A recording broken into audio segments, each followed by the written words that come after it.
Hi guys, so after I posted Queen Elizabeth the last time, people were saying, I know what Queen Elizabeth did to Africans, blah blah blah. So I said, okay, I'm going to make some research. And finally, guess where I am? Badagry. This is Slave Port Badagry, and we are at Seriki Faremi Williams Abbas Slave Museum. And the curator is going to take us around the museum. Follow me as I show you guys around. Let's go.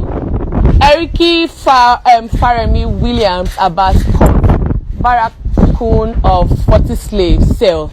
Let's go inside. You would not see this anywhere. Nobody's going to tell you the truth. We'll start from there. Okay. Yeah. This is our curator, so he's going to take us round. And this is the man that helped us locate here. Yeah. So you're welcome.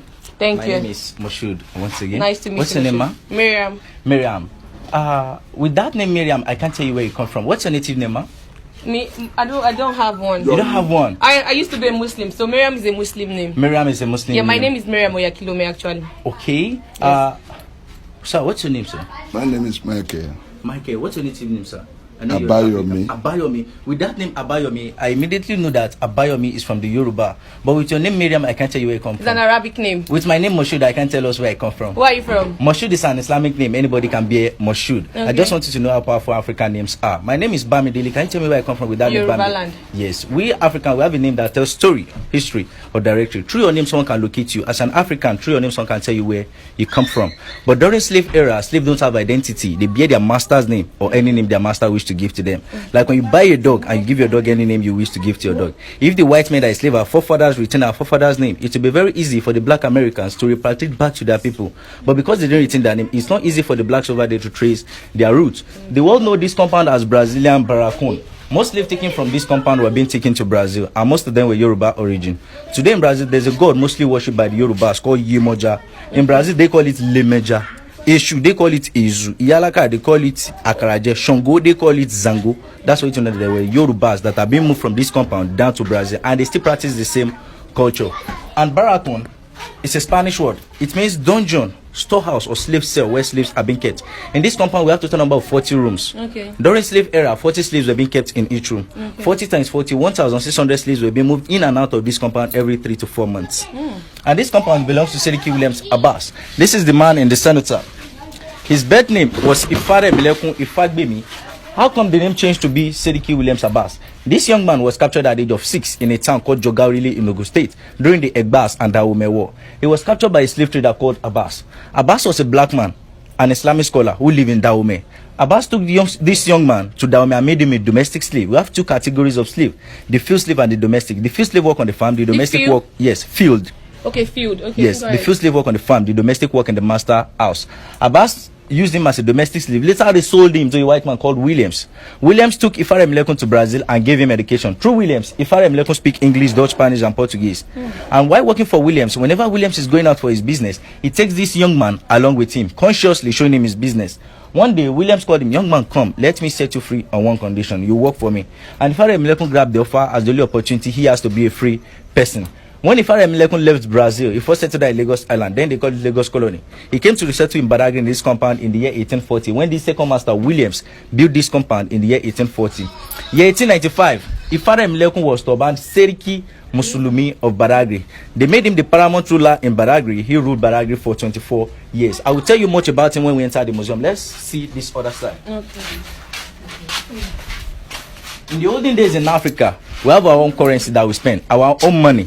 If you have 100 naira notes, if anybody have 100 naira notes, I will show you some of this money I want to mention on that 100 naira note. This is 100 yes, naira. Thank you. At the back of this 100 naira notes, we have what we call manila. This two covering is called manila, used by the Portuguese. This is yala salt. It's like a precious stone, a white stone, and these are cowrie shells. This is what? Manila, yellow salt, cowrie shells, and tobacco that is for cigarette these days was used as currency then. Thank you. When the European came, they did see all these things I mentioned as money. So they bring in the idea of trade by barter. When they bring in the idea of trade by barter, if European give our forefather one ceramic bowl in exchange of 10 human beings as slaves. Okay. One of these ceramic bowl. We call it breakable plate. 10 slave. We still have 5 plates I will show you when we enter the museum. A then gun, Yoruba call it Ibon Shakabula, was used in exchange of 40 human beings as slave. The mirror doesn't have specific number. The highest bidder get the price. We call it bargain power. The big cannon gun, which is olden days bomb, was used in exchange of 100 slaves. The short one, 40 slaves. The bottle of gin was used in exchange of 10 human beings as slaves. They are not after the liquor in the bottle, but the design on the bottle. I'll show you a surviving bottle 1873 from Vienna, Austria. One umbrella was used in exchange of 40 human beings as slaves. The question is, we Africans or black men, what do we do with the den gun and the cannons? We use it to fight ourselves to get more slaves to sell to the whites. We sold ourselves into slavery. And these two doors have been here since 1840 when this compound was established. It's part of our monument. People all over the world come to see. Yes, what since year? 1840. 1840. Yes. So out of 40 rooms, 38 of the rooms are currently occupied by Sediki Williams Aba's descendants. So the federal government met with the family in this compound that they should retain 2 cells the way it were. So they gather most of the relics and some of these items used in exchange of slaves in those 2 rooms for people all over the world to see. Let's go inside the rooms and see what we have inside.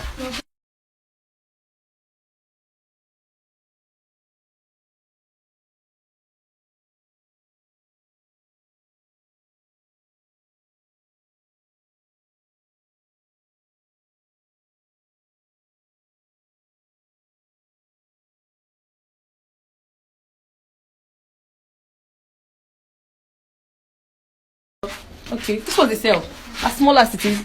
No. So you're welcome. Out of 40 rooms, we are standing in one of the rooms. All rooms are like this. Where we are standing here is called a waiting cell. This is where Europeans check slaves down to buy before they buy them. The same way we check animals before buying, the same way they check human being. They take the eyes, they check the dentition, they hit them in the stomach to nip their feet. Because their aim and objective is to take them to where they're taking them to work for them on the farm. So they need healthy slaves. Slaves above 35-40 are called macrons. Europeans reject such slaves. Any slave rejected by the European, they don't return them back to where they were captured. They kill them or feed them to animals. And we have the inner room, which is called the dark room, where they keep 40 people. We are still going there. Here we have what we call ankle shackles. They easy to join 2 slaves together while working on the farm. One in the leg of the first slave, one in the leg of the second slave. Shall we try it? Okay. Yeah. On me? No, we are not fine, slaves. fine. Yeah. Okay. Like this, and they insert this rod and put padlock here. Can I try to move with this? Oh, You drag me along with you. 2 people work with this for 18 hours on the farm, and they have 15 minutes to rest. They want to eat, drink water, pee, excrete. Within 15 minutes, they continue another for another 18 hours. These things are made of metal. It always puts wounds around the ankle. Nobody cares because slaves are property, and you can do anything you like with your property. The difference between a slave and your sunshade is because a slave has life. If you get angry, you can break your sunshade. The same thing to slave. If you get angry, you can kill your slave, and nobody will ask you for that. And here is a surviving umbrella used in exchange of 40 human beings. This umbrella was made of wood, brass, silk, and cane.